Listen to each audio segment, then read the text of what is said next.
हे प्रभु, जाना ही चाहते हो तो चले जाओ, लेकिन कम से कम एक झलक तो हम आपकी देख लें।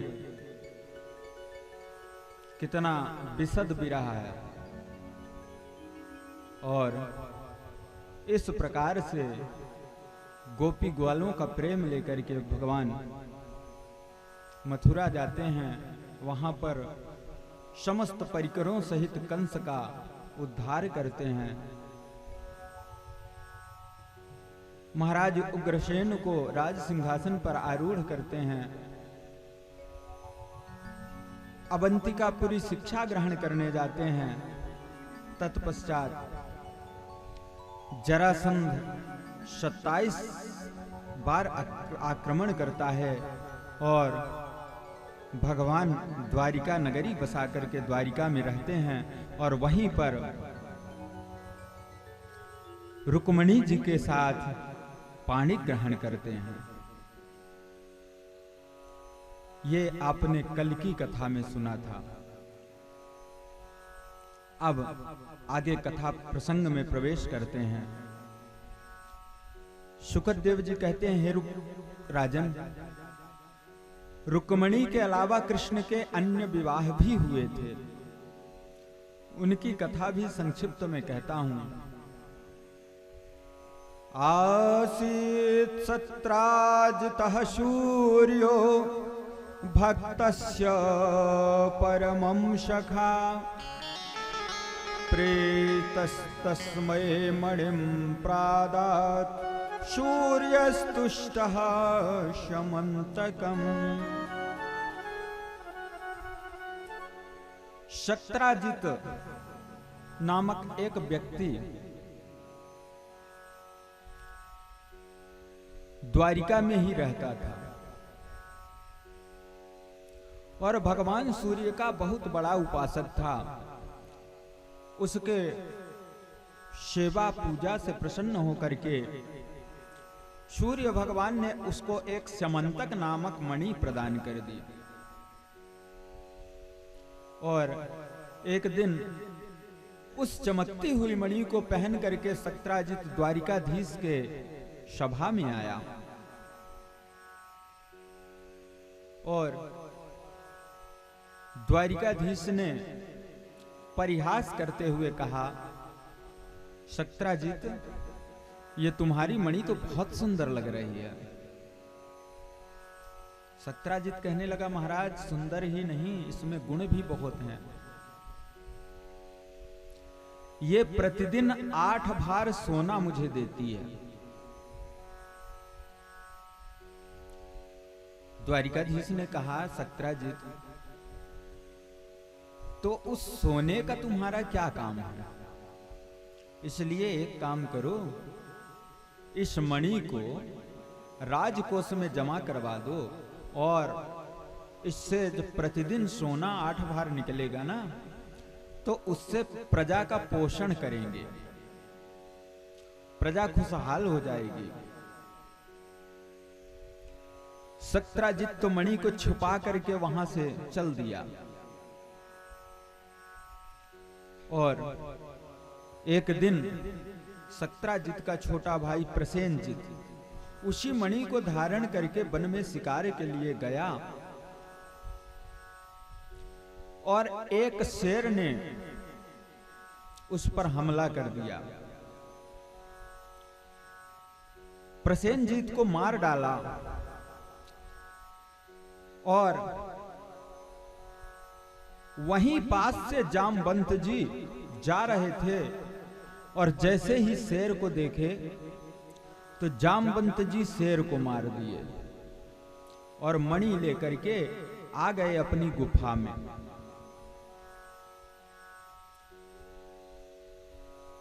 और अपनी बेटी जामवंती को वह मणि खेलने के लिए दे दिया।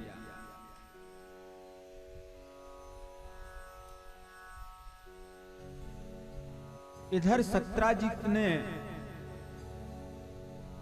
जब प्रसेनजित को आया हुआ नहीं देखा, इधर उधर पता करवाया, कोई पता नहीं लगा प्रसेनजित का। तब सत्यजित ने अफवाह फैला दिया कि द्वारिकाधीश ने मेरी मणि मांगी थी और मैंने नहीं दिया, इसलिए मेरे भाई प्रसेनजीत को मार करके मणि छीन लिए और द्वारिकाधीश को कलंक लग गया। देखिए, झूठा आरोप अगर किसी पर लगे ना, तो वो उसका मन ही जानता है कि वो कितना व्यथित होता होगा।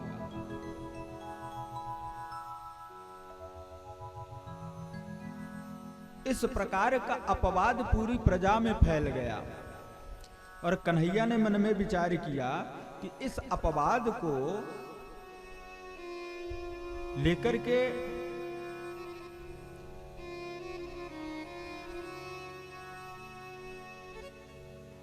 कैसे रह पाऊंगा, इसलिए इस कलंक को मुझे मिटाना होगा, चाहे जिस प्रकार से मैं इस कलंक को मिटा पाऊं। और थोड़े से सैनिक लेकर के स्वयं द्वारिकाधीश सत्य का पता लगाने के लिए चल दिए। वन में गए तो क्या देखते हैं कि पहले घोड़े के चलने के निशान हैं और फिर आगे चल करके क्या देखते हैं कि किसी हिंसक पशु के चलने के निशान हैं। शेर के पंजा में नाखून बड़े बड़े होते हैं ना, तो वो नाखून गड़े थे तो भगवान समझ गए कि कोई हिंसक पशु है। आगे चल करके क्या देखते हैं कि घोड़ा मरा पड़ा है और वहीं पर प्रसेनजीत क्षत विक्षत स्थिति में पड़ा है, पर मणि वहां नहीं है। अब भगवान ने फिर इधर उधर देखा तो क्या देखते हैं कि उसी स्थान पर एक तीसरे पैर का निशान दिख रहा है और यह पैर विचित्र है। विचित्र कैसा है? बंदरों का पैर जो है तो ना तो पूरी तरह से जानवरों के जैसा होता और ना ही पूरी तरह से मनुष्यों की जैसा होता। और भगवान उस चिन्ह को देखते हुए एक गुफा के पास पहुंच गए और जैसे ही गुफा के द्वार पर पहुंचे अपने सैनिकों से बोले, देखो तुम लोग हमारा यहीं पर इंतजार करना और हम अंदर जाते हैं और पता लगाते हैं कि आखिर इसमें रहता कौन है और इस मणि का रहस्य क्या है। भगवान गुफा के अंदर प्रवेश कर जाते हैं और वहां पर जामवंती को मणि जामवंती खेल रही थी मगन होकर के, और जैसे ही भगवान कृष्ण को देखा तो जामवंती चौंक गई, चिल्लाने लगी, क्योंकि जीवन में पहली बार उसने मनुष्य को देखा है। भयभीत हो गई जामवंती, बड़े जोरों से चिल्लाई।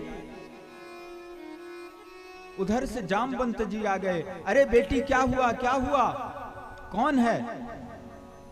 और सामने खड़े कृष्ण को देखा। जामवंत जी ने कहा, ए पुरुष, तुम यहां क्यों आए हो? तुम्हारा यहां क्या काम है?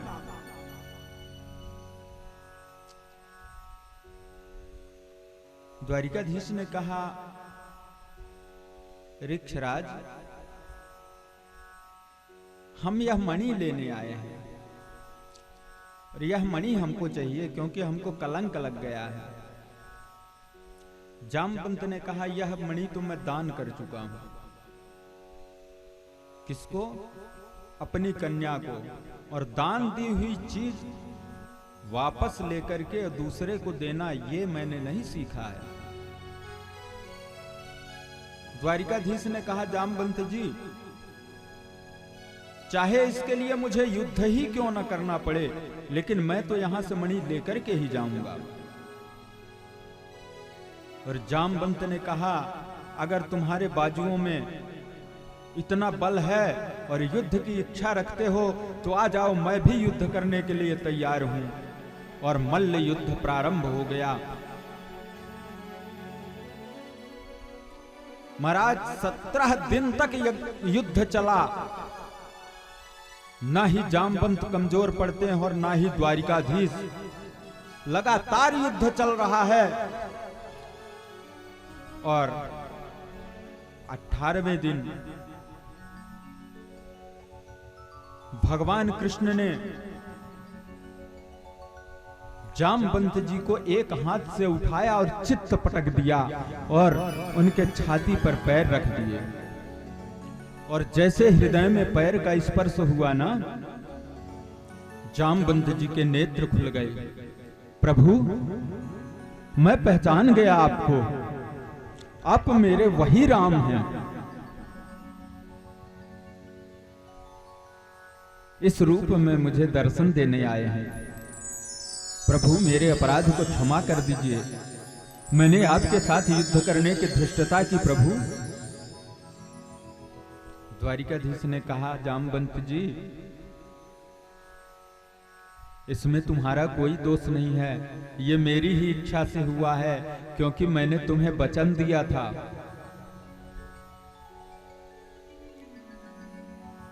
जब राम रावण का युद्ध संपन्न हो गया,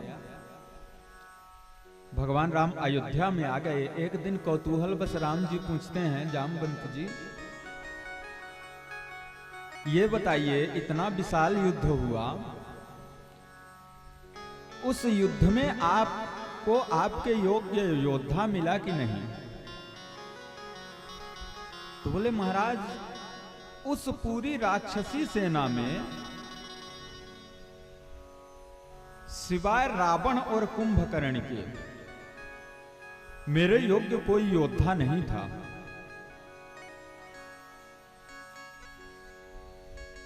और अगर मैं उनसे युद्ध करता महाराज, तो फिर आपका क्या होता? इसलिए मैंने उनसे युद्ध नहीं किया। परंतु मेरे मन में एक कामना जरूर रह गई कि आपके जैसे वीर से एक बार मैं मल्ल युद्ध करूं तो मेरे आत्मा को संतुष्टि होगी। राम जी कहा, जामवंत, अब इस अवतार में तो मैं तुम्हारी यह इच्छा पूर्ण नहीं कर सकता, लेकिन मैं वचन देता हूं कि द्वापर युग में मैं अवश्य ही तुम्हारे साथ मल्ल युद्ध करूंगा। जामवंत ने कहा, हां प्रभु, आपने वही वचन पूरा करने के लिए मेरे साथ युद्ध किया है प्रभु। अब मैं आपको पहचान गया। चरणों में गिर पड़ा। भगवान ने उठाकर छाती से लगा लिया। जामवंत जी हाथ जोड़ करके कहते हैं, हे प्रभु, आप जब इतनी कृपा करे हो तो एक कृपा और कर दो। भगवान ने कहा, बोलो जामवंत, तुम तो हमारे त्रेता युग से बड़े प्रिय हो। तुम्हारी बात को ना कह देना मेरे लिए असंभव है। जामवंत जी को आगे कर दिया। प्रभु, ये मेरी पुत्री है, ऐसे अपनी पत्नी के रूप में स्वीकार कर लो। और यह मणि मैं अपनी बेटी को दे ही चुका हूं। दहेज के रूप में मैं यह मणि आपको प्रदान करता हूं। और भगवान वहीं पर जामवंती जी को जयमाला डाले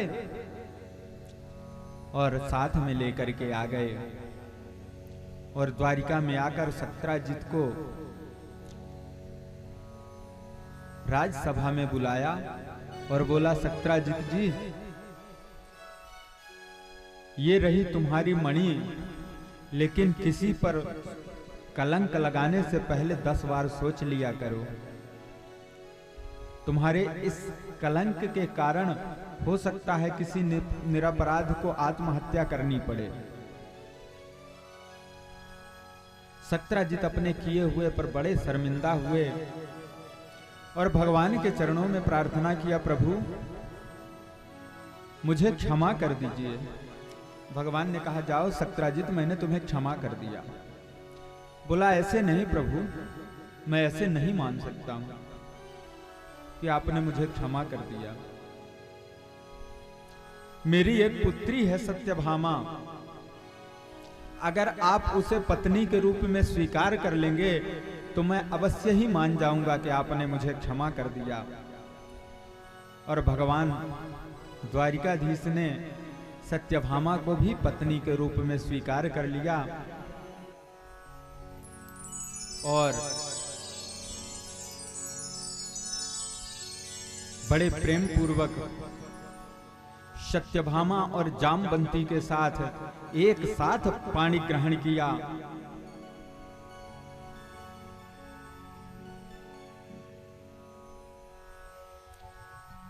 प्रेम से बोली जय श्री कृष्ण।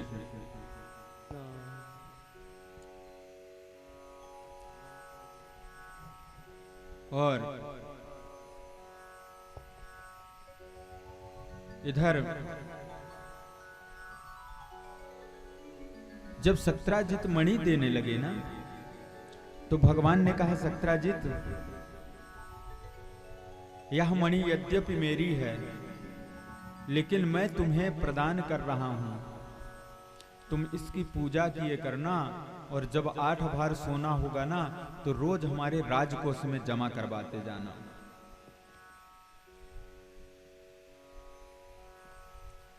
और सत्यभामा और कृष्ण के विवाह का समाचार सतधनवा को पता चल गया। सत्याजित ने वचन दिया था कि मैं अपने पुत्री का विवाह तुम्हारे साथ करूंगा, और जैसे ही समाचार मिला ना, सतधनवा ने सत्याजित को मारकर मणि छीन लिया। और जब सत्यभामा को अपने पिता की मृत्यु का समाचार मिला, बड़े जोरों से विलाप करने लगी। पिता के शव को तेल के कड़ाहे में रखवा कर हस्तिनापुर गई और वहां पर जाकर के अपने पिता के मरण का दुखद समाचार सुनाया। भगवान श्री कृष्ण सत्यभामा और बलराम के साथ द्वारिकापुरी आ गए, और इधर शतधनवा अपने प्राण बचाने के लिए कृतवर्मा से सहायता मांगा, लेकिन उसने सहायता से मना कर दिया। फिर शतधनवा अक्रूर जी से रक्षा की प्रार्थना की, उन्होंने भी मना कर दिया, और मणि को शतधनवा अक्रूर जी के पास छोड़ करके भाग आया। और इधर कृष्ण बलराम रथ पर सवार होकर के उसका पीछा किए, अपने चक्र से शतधनवा का वध कर दिए, परंतु मणि नहीं मिली।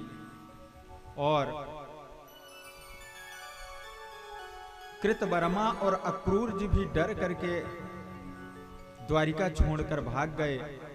अक्रूर जी के द्वारका से चले जाने पर द्वारिका में अनिष्ट होने लगा, इसलिए भगवान ने अक्रूर जी को पुनः द्वारिका वापस बुला लिया, और श्यामंतक मणि जो है तो अक्रूर जी को ही समर्पित कर दिए। प्रेम से बोले द्वारिकाधीश भगवान की जय। और इधर सुखदेव जी कहते हैं, हे राजन, इन 3 विवाहों के अलावा भी भगवान के विवाह हुए, अन्य विवाहों की कथा कहता हूं।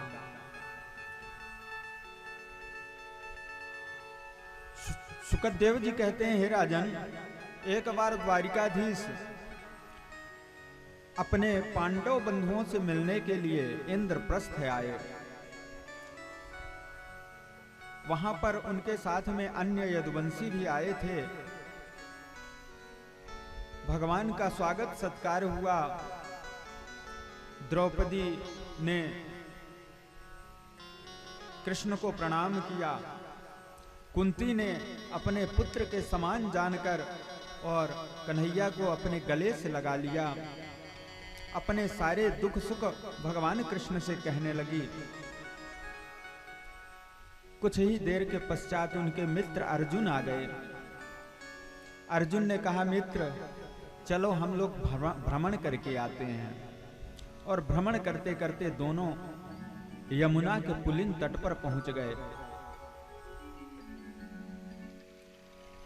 यमुना का जल ग्रहण किया और क्या देखते हैं कि एक परम सुंदरी कन्या वहीं पर तपस्या कर रही है। कौतूहलवश कृष्ण ने कहा, अर्जुन जाकर के देखो, ये इतनी सुंदर कन्या शांबली हैं, लेकिन रूप सौंदर्य इतना है कि भगवान कृष्ण स्वयं मोहित हो गए और कहते हैं कि अर्जुन जाओ देख कर आओ, ये इतनी सुंदर कन्या और किसके लिए तपस्या कर रही है।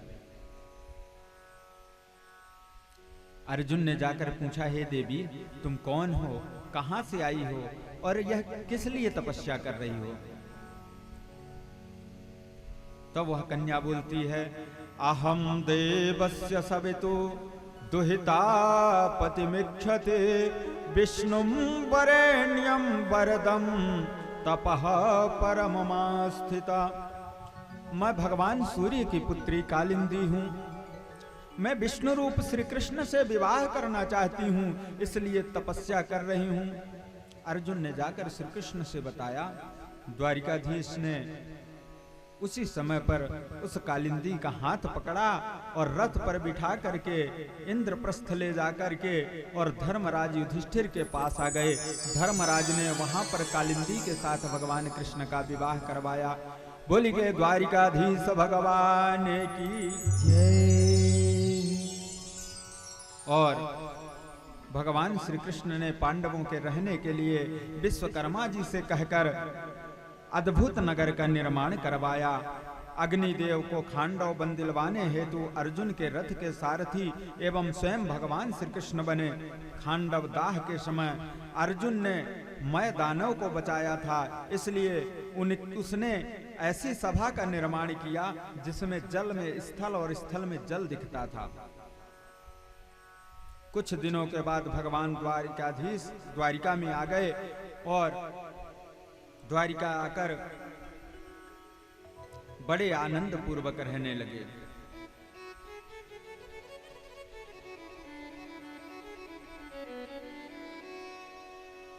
शुकदेव जी कहते हैं, राजन इसके अलावा कृष्ण ने पुनः एक विवाह किया। अवंतिकापुरी उज्जैन के राजा बिंद और अनुबिंद हैं। वे दुर्योधन से बड़ा प्रेम करते हैं और उनकी बहन मृत्यवृंदा ने स्वयंवर में श्री कृष्ण को अपना पति बनाना चाहा, परंतु बिंद और अनुबिंद ने रोक दिया। भगवान श्री कृष्ण ने भरी सभा में मित्रविंदा का हरण करके ले गए और उनके साथ विवाह किया। बोले द्वारिकाधीश भगवान के जय। नग्न जिन्नाम कौसल्य आसित राजाति धार्मिकः तस्य सत्या भवत् कन्या देवी नग्न जिति नृपा। शुकदेव जी कहते हैं, हे राजन कौशल देश के राजा थे नग्नजित, बड़े धार्मिक राजा थे। नग्नजित की पुत्री नग्नजिति थी। राजा ने प्रतिज्ञा किया था कि जो वीर पुरुष 7 दुर्दांत बैलों पर विजय प्राप्त करेगा उन्हीं से मैं अपनी कन्या का विवाह करूंगा। और जब यदुनंदन कृष्ण को यह समाचार मिला, बहुत बड़ी सेना लेकर कौशलपुर पहुंच गए।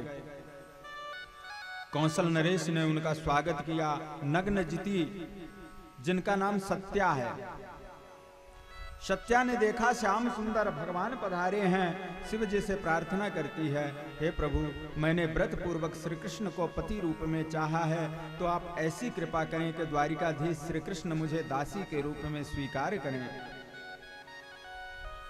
और श्री कृष्ण भगवान ने भी सत्या से विवाह की इच्छा जताई। राजा नग्नजित ने कहा, हे यदुनंदन यह तो मेरा सौभाग्य कहलाता, परंतु मैंने प्रतिज्ञा किया है कि जो वीर पुरुष इन 7 बैलों को हरा करके विजय प्राप्त करेगा उसे ही मैं अपनी कन्या का कन्यादान करूंगा। यह सुनकर श्री कृष्ण प्रसन्न हो गए और 7 रूप बना करके क्षण भर में 7 बैलों को नाथ लिया। राजा नग्नजित प्रसन्न होकर के सत्या का कन्यादान कर दिए। अब बहुत सारा धन दहेज के रूप में दे करके विदा किया। प्रेम से बोलिए द्वारिकाधीश भगवान की जय। अश्रुति कीर्ति सुता भद्रा मोपये में पितृस्वसु कैकेयी भातृभिर्दत्ता कृष्णः संतर्दनादिभिः। श्री कृष्ण की बुआ श्रुतकीर्ति की पुत्री भद्रा का विवाह उनके भाई शंतर्दन आदि ने प्रसन्नता पूर्वक द्वारिकाधीश श्री कृष्ण से कर दिया।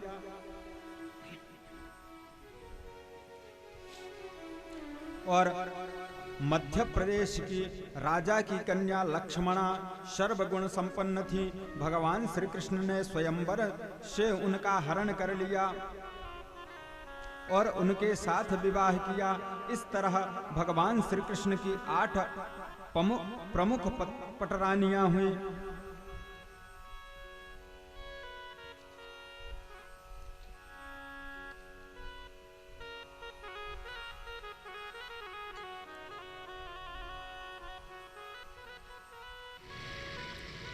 प्रेम से बोलिए द्वारिकाधीश भगवान की जय।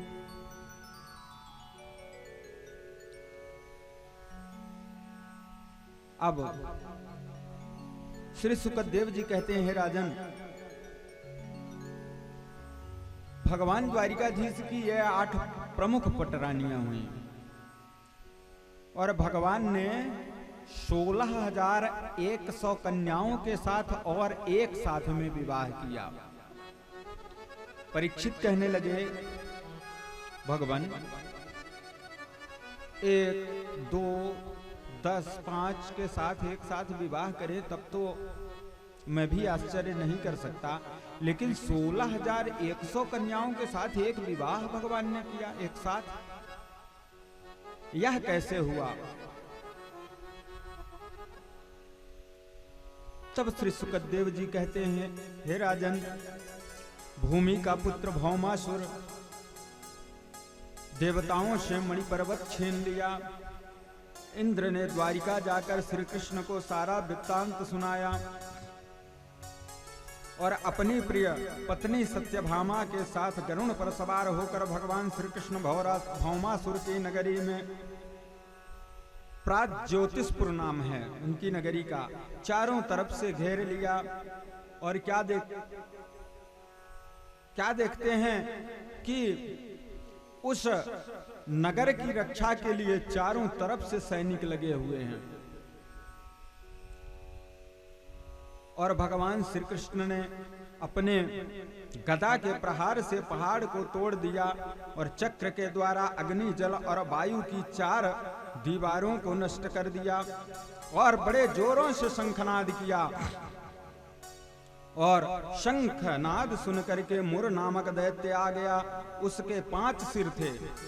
उसने त्रिशूल उठाया, भगवान की ओर दौड़ा और गरुण जी पर चलाया। भगवान ने देखा त्रिशूल बड़े तेजी से गरुण जी की ओर आ रहा है और भगवान ने 2 बाण चला दिए, जिससे त्रिशूल खंड खंड होकर के गिर गया। उस दैत्य के मुख में भगवान ने बहुत से बाण मारे और क्रोधित मुर ने भगवान पर गदा चलाई, परंतु भगवान ने अपने गदा के प्रहार से उसे चूर चूर कर दिया। वह भुजा फैला करके श्री कृष्ण की ओर दौड़ा। उसी समय भगवान ने चक्र से उसके 5 मस्तक काट डाले और वह निस्तेज होकर समुद्र में गिर गया। तभी से भगवान का नाम पड़ा मुरारी। बोलिए मुरारी भगवान की जय। और मुर के 7 पुत्र थे, ताम्र, अंतरिक्ष, श्रवण, विभावसु, बसु, नभस्वान और अरुण पीठ।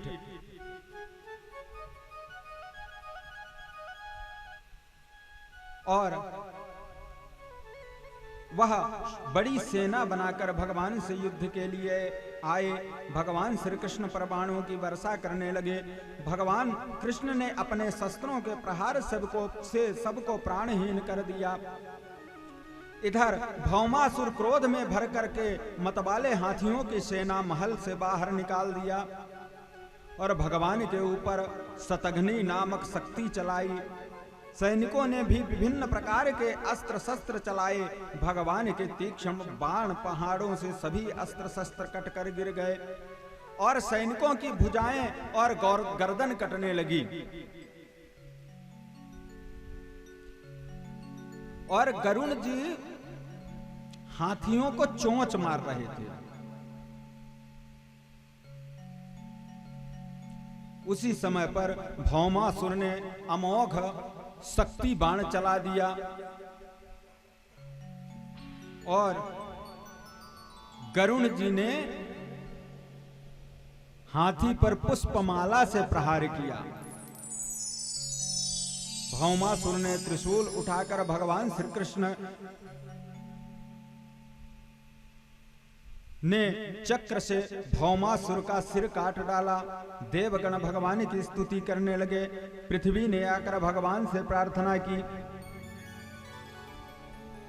और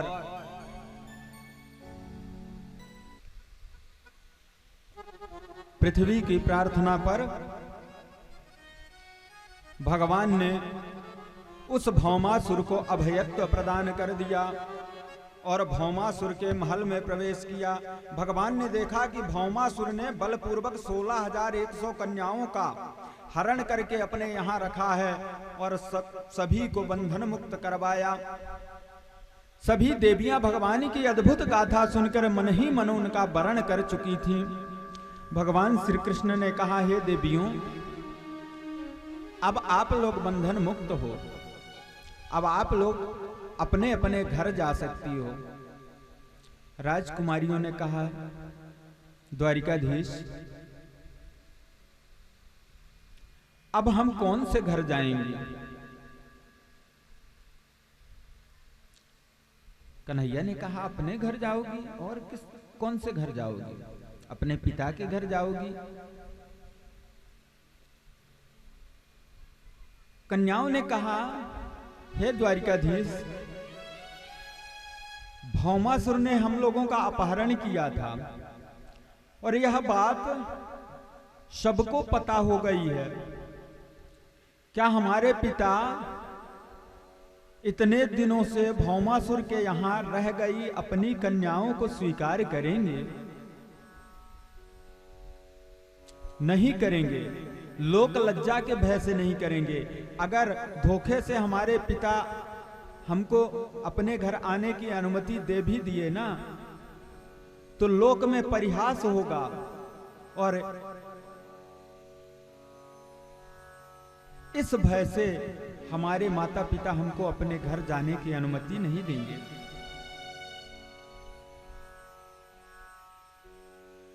हे प्रभु,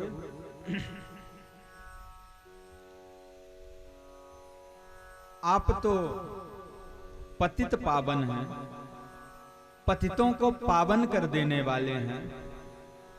क्या हम जैसी पतितों को आप अपने चरणों में जगह देंगे? और कन्हैया ने उनकी इस प्रकार की जब याचना सुनी ना, सबको स्वीकार कर लिया और कहते हैं, हे देवियों, आज से तुम्हें कोई अपवाद नहीं देगा। मैं तुम सबको अपनी पत्नी के रूप में स्वीकार करता हूं। और 16,100 कन्याओं के साथ एक साथ में भगवान ने विवाह किया।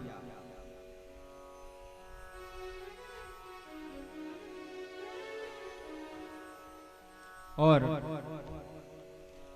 इस प्रकार से भगवान के 16,108 विवाह हुए। और श्री सुखदेव जी कहते हैं, राजन, भगवान द्वारिकाधीश के पहले पुत्र का जन्म हुआ। कामस्तु वासुदेवांशो दग्धः प्राग रुद्रमन्युना देहोपत्तये भूयास्तमेव प्रतपद्यत। सुखदेव जी कहते हैं, हे राजन,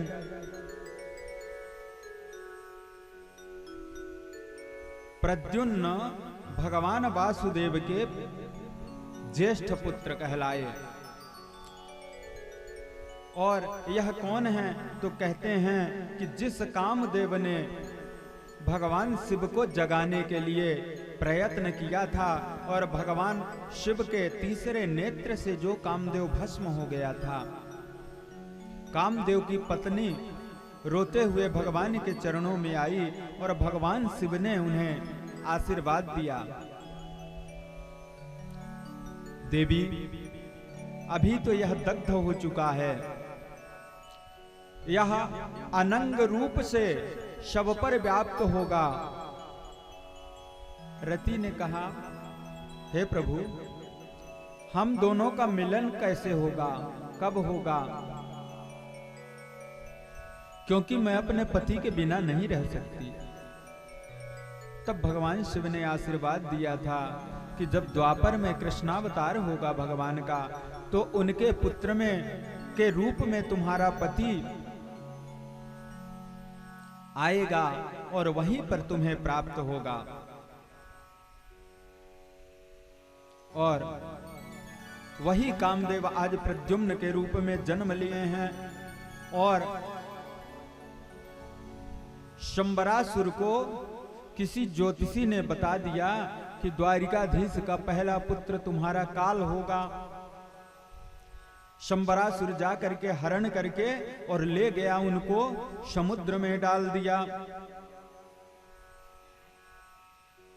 और समुद्र में पड़ते ही एक बड़ी मछली ने प्रद्युम्न को निगल लिया और एक मछुआरा पकड़कर मछली को लेकर के गया और शंबरासुर के यहां ही उस मछली को दे दिया।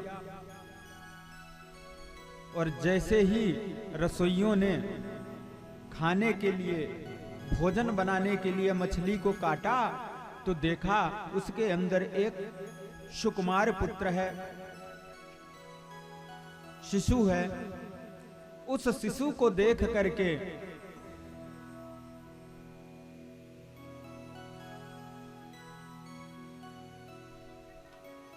और उनको दया आई और उस बालक को मायावती नाम की दासी को दे दिया। वह मायावती कौन थी? वह कामदेव की पत्नी रति ही थी। और नारद जी के द्वारा उसको पता चला कि यह जो बालक तुम्हें प्राप्त हुआ है ना, यह बालक ही तुम्हारा पूर्व जन्म का पति कामदेव है। वह प्रद्युम्न का पालन पोषण करने लगी और वह माया की विद्या जानती थी और अपनी विद्या का प्रयोग करके कुछ ही दिनों में प्रद्युम्न को बालक से युवा कर दिया। और मायावती का स्वभाव प्रद्युम्न के प्रति बदल गया। जिस प्रद्युम्न को वह बालक के रूप में देखा करती थी, उस प्रद्युम्न को वह पति के रूप में देखने लगी है। यह देख करके प्रद्युम्न को बड़ा आश्चर्य हुआ। एक दिन प्रद्युम्न ने पूछा, हे देवी, तुम्हें तो मुझे मेरी सेवा मातृभाव से करनी चाहिए, पर तुम मातृभाव छोड़ करके एक कामिनी की तरह मेरे साथ क्यों बर्ताव करती हो?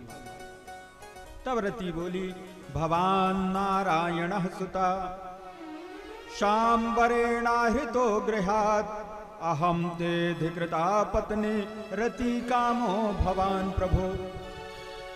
हे प्रभु, आप स्वयं नारायण के पुत्र हैं।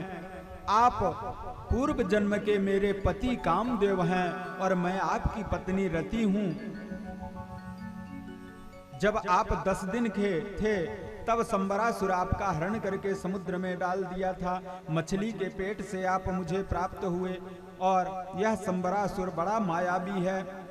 आप शीघ्र ही इस शत्रु को नष्ट कर डालिए।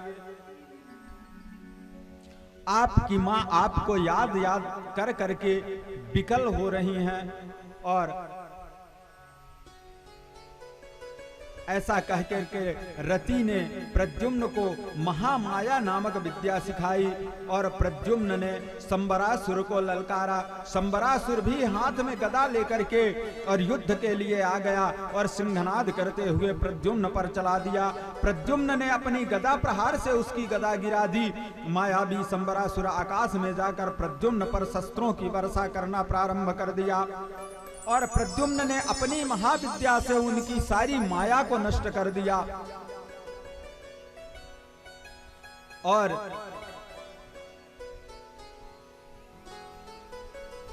अपनी तलवार लेकर के शंबरासुर का सिर धड़ से अलग कर दिया।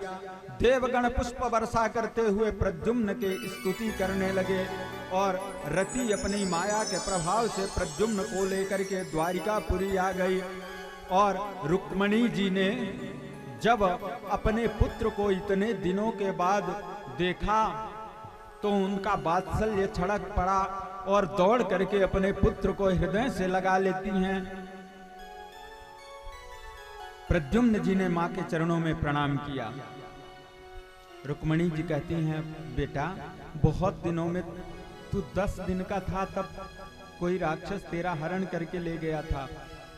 इतने दिनों के बाद तू मुझे मिला है और पुत्र यह सर्वांग सुंदरी कन्या कौन है?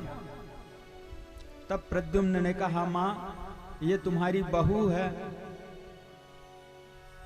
आजकल भी बच्चे जो है ना तो बहू लेके आ जाते हैं, फिर माता पिता को बताते हैं, पिताजी हम मैरिज करके आ गए, ये आपकी बहू है, बताते हैं ना। प्रेम से बोलिए जय श्री कृष्ण। जय श्री कृष्ण। आज प्रद्युम्न जी बहू लेकर के आ गए और माता से मिलते हैं। माँ प्रसन्न हो जाती है, द्वारिकाधीश को सूचना देती है, द्वारिका में मंगल उत्सव मनाया जाता है। प्रेम से बोलिए प्रद्युम्न महाराज की जय, रति महारानी की जय। इस प्रकार से भगवान की अद्भुत कथाओं का वर्णन श्री सुखदेव जी करते हैं।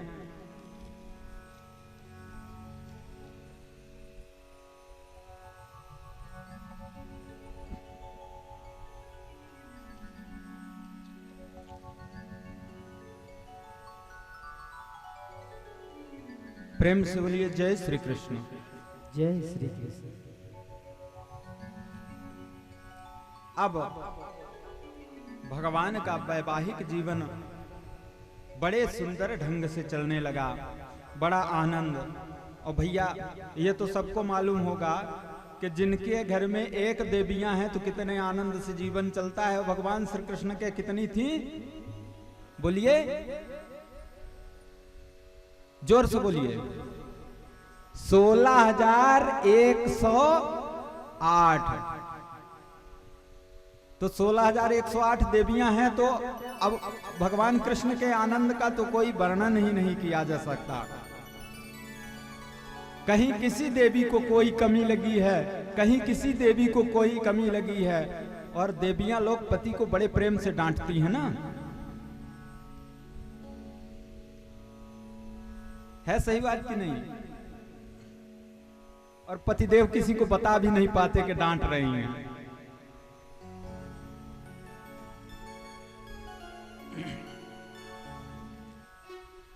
द्वारिकाधीश ने मन में विचार किया कि देखें, ये हमारे यहाँ 16,108 पटरानियां हैं और सभी को कोई कुछ न कुछ कमी बनी रहती है। मुझमें भी कोई न कोई खोट निकाल देती हैं ये देवियां। लेकिन आज तक मैं देख रहा हूं कि रुक्मणी महारानी एक भी बार कभी क्रोधातुर इनका चेहरा ही नहीं दिखा। इतने दिन से विवाह के बाद आई है। और भगवान आज रुक्मणी महारानी के पलंग पर बैठे हुए हैं और रुक्मणी महारानी सेवा कर रही हैं, पंखा कर रही हैं द्वारिकाधीश। और भगवान ने मन में विचार किया कि रुक्मिणी महारानी को एक बार मैं क्रोध में देखना चाहता हूं, तो उनसे विनोद करना प्रारंभ कर दिया। और भगवान श्री कृष्ण कहते हैं, राजपुत्रेप्सिता भूपये लोकपाल विभूति भे महानुभावै श्रीमद्भि रूप उदार्य बलोर्जित। हे देवी रुक्मणी, तुम्हारे विवाह के लिए तो इतने बड़े बड़े राजा लालायित थे, जिनके पास इंद्र के समान संपत्ति है और कार्तिकेय के समान बलवान हैं, ऐसे राजा तुम्हारे साथ विवाह करना चाहते थे। और फिर तुम्हारे पिता और तुम्हारे भाई की इच्छा भी तो शिशुपाल से विवाह करने की थी। और ऐसे राजाओं को और शिशुपाल को छोड़ करके देवी तुमने मेरे साथ विवाह किया, यह तुमने अच्छा नहीं किया। रुक्मिणी महारानी कुछ नहीं बोल रही हैं।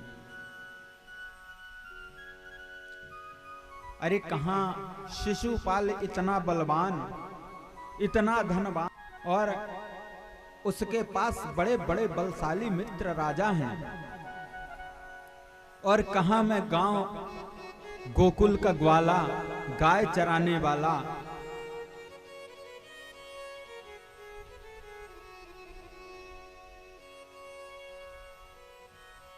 और देखो ना, सबका राज्य अकंटक चलता है, और मैं जरासंध के डर से समुद्र की शरण लेकर के, समुद्र से प्रार्थना करके और यहां पर आकर के छुप करके अपना गुजारा कर रहा हूं।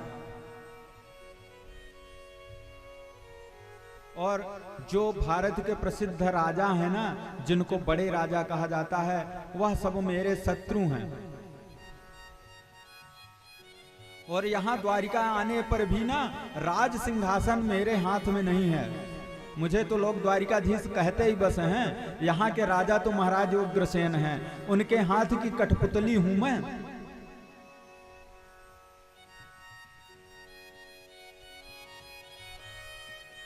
और देवी मुझे तो प्रेम करना भी नहीं आता। देखो ना, गोकुल में गोपियों ने मुझसे प्रेम किया, ग्वाल वालों ने मुझसे प्रेम किया, और मैंने क्या किया? उनको छोड़ करके भाग आया। यशोदा मैया ने कितना प्रेम मुझसे किया, यशोदा मैया को छोड़कर मैं भाग आया। देवी मुझे तो प्रेम करना भी नहीं आता। और अगर धन की बात की जाए तो मैं पहले भी निर्धन था और आज भी निर्धन हूं। गांव का गवार ग्वाला, पहले गाय चराया करता था और आज महाराज उग्रसेन की सेवा किया करता हूं। बस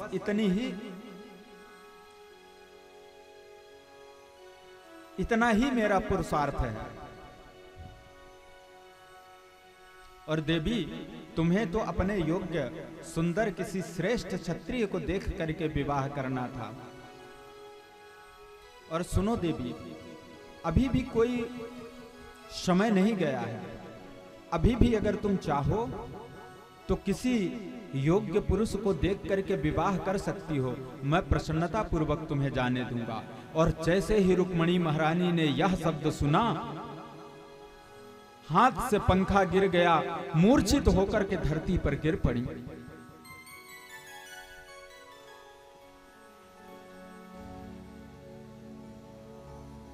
द्वारिकाधीश पलंग से उठ पड़े। अरे देवी उठो, मैंने तो परिहास किया था, तुमने सत्य मान लिया। मैं तो तुम्हें क्रोध में देखना चाहता था रुक्मिणी, मेरे मन में एक ऐसा कोई भाव नहीं है। जल सिंचन किया, रुक्मिणी को थोड़ा सा होश आया और द्वारिकाधीश ने अपने हाथों का सहारा दे दिया और उनके कंधे पर सिर रख करके रुक्मिणी महारानी कहती हैं, हे स्वामी, आपने परिहास में भी सत्य ही कहा है।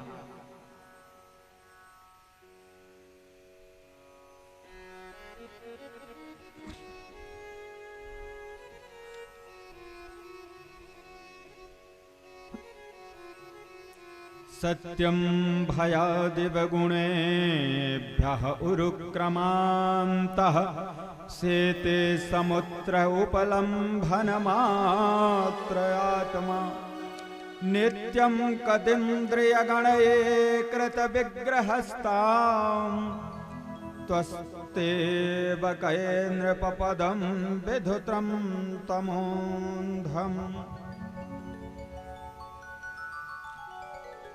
हे प्रभु, आपने ठीक ही तो कहा है, आपके अनुरूप कदापि मैं नहीं। अरे जिनकी सेवा ब्रह्मा, इंद्र और शिव नित्य करने में लगे रहते हैं, ऐसे त्रिगुण स्वरूप भगवान के योग्य मैं माया रूपी स्त्री कहां से हो सकती हूं? आप चैतन्य शरीर के शुद्ध सागर हैं और दुष्ट इंद्रियों से निश्चित ही आपका बैर रहता है। आप राज सिंहासन विहीन इसलिए हैं क्योंकि आप निरंतर ही चराचर प्राणियों के हित में तन्मय रहने वाले हैं। आपको राज सिंहासन पर बैठने का समय कहां है? और त्रैलोक्य के स्वामी होकर के भी और आप निर्धन ही बने रहते हैं। हे प्रभु, ऐसा इसलिए होता है कि आप संपूर्ण वैभव तो अपने भक्तों को प्रदान करने में लगे रहते हैं, उनके भरण पोषण की जिम्मेदारी जो आप पे है। हे प्रभु, समस्त देवता जिनकी पूजा में लगे रहते हैं, जो धर्म, अर्थ, काम और मोक्ष चारों रूप में प्रतिष्ठित हैं, सारी सिद्धियों के स्वरूप हैं आप। मुझे तो इंद्र जैसे किसी देवता से विवाह करना चाहिए था,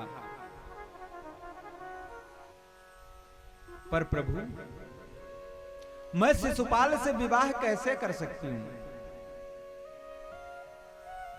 आपके समक्ष शिशुपाल जैसे छोटे मोटे राजा का महत्व ही क्या है?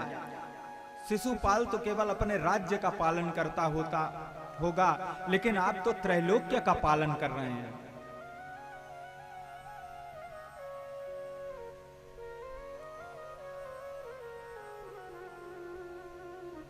कन्हैया कहने लगे, हे देवी, यही बात सुनने के लिए तो मैंने तुमसे परिहास किया था, और तुमने जो कहा है वह सत्य है। तुम मेरी अनन्य प्रेयसी हो। हे प्रिय, मैंने तुम्हें तुम्हारे पति प्रेम को भली भांति पहचान लिया। मैंने तुम्हारे यहां पहुंचने में विलंब किया था, तो तुमने अपना यह सुंदर शरीर त्यागने का फैसला ले लिया था। इसलिए इस अनन्य प्रेम का मैं सदा आभारी रहूंगा। और रुक्मणी महारानी प्रसन्न हो जाती हैं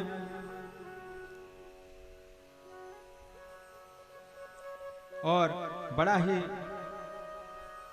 सुंदर रुक्मणी महारानी नृत्य करने लगती हैं।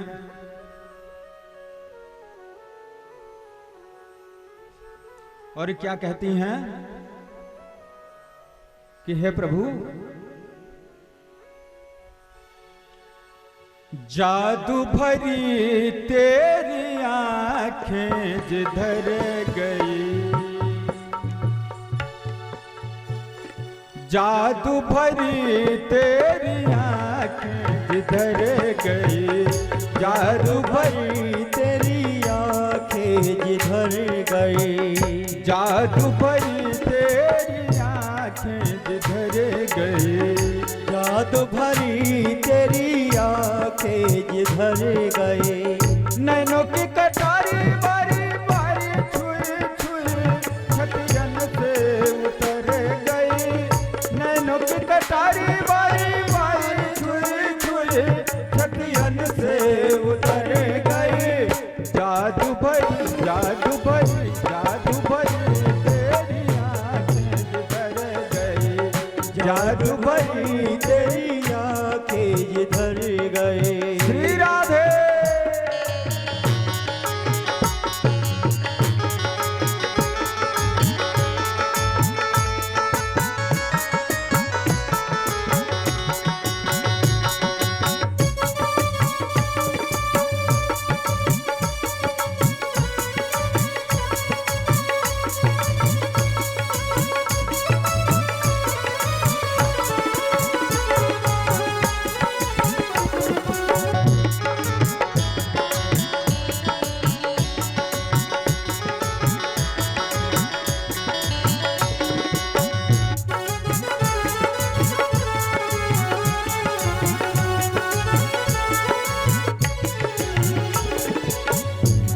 की लड़ी अली दृग दोनों, प्रेम की लड़ी अरे विधि दोनों, प्रेम की लड़ी अली दृग दोनों, प्रेम की लड़ी अरे विधि दोनों, बरस पड़ी मोती नदी बिखर गई, बरस पड़ी मोती से बिखर गए, जादू भरी जादू भरी जादू भरी तेरी आंखें जिधर गई, जादू भरी तेरी आंखें जिधर गई।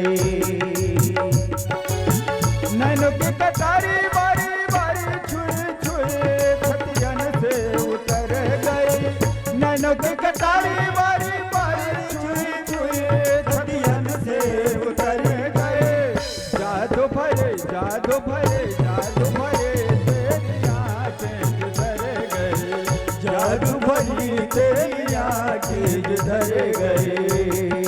श्री राधे।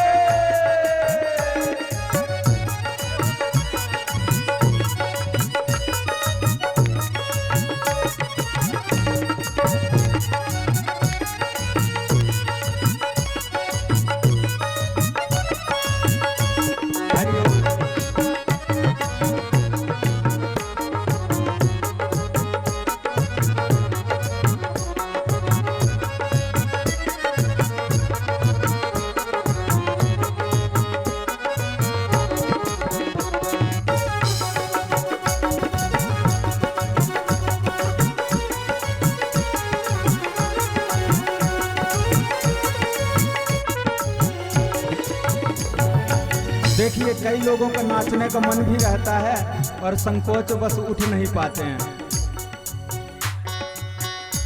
तो मन को मत मारिए भगवान के दरबार में।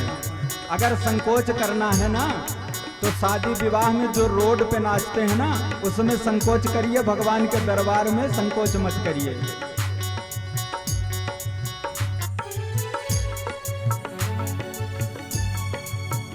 अब पल पल के डरत नहीं डारे, अब पल पल के डरत नहीं टारे, अब पल पल के डरत नहीं डारे, अब पल पल के डरत नहीं टारे, छिन छोरत जन जाने निकर गए, छिन छोरत जन जाने निकर गए, जादू भरे जादू भरे जादू भरे तेरी आंखें जिधर गई, जादू भरी तेरी आंखें जिधर गई।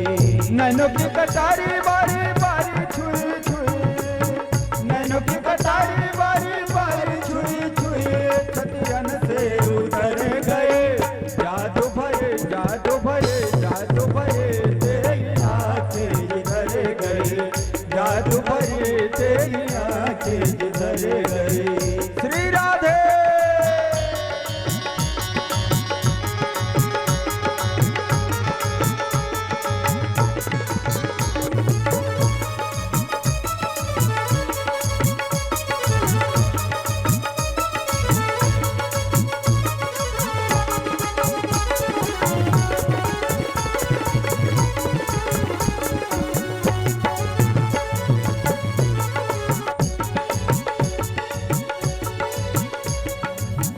नैनों की कटारी बारी बारी पलकन मारी, नैनों की कटारी बारी बारी पलकन मारी, नैनों की कटारी बारी बारी पलकन मारी, नैनों की कटारी बारी बारी पलकन मारी, जादू की पिटारी दृग छुई मुई कर गई, जादू की पिटारी दृग छुई मुई कर गई, जादू भरी जादू भरी जादू भरी तेरी जादू भरी तेरी आंखें जिधर गई। नैनों की कटारी बारी बारी छुई छुई, नैनों की कटारी बारी बारी छुई छुई खतियन से उतर गए, जादू भरी जादू भरी जादू भरी तेरी आंखें जिधर गई, जादू भरी तेरी आंखें जिधर गई, जादू भरी तेरी आंखें जिधर गई, जादू भरी तेरी आंखें जिधर गई।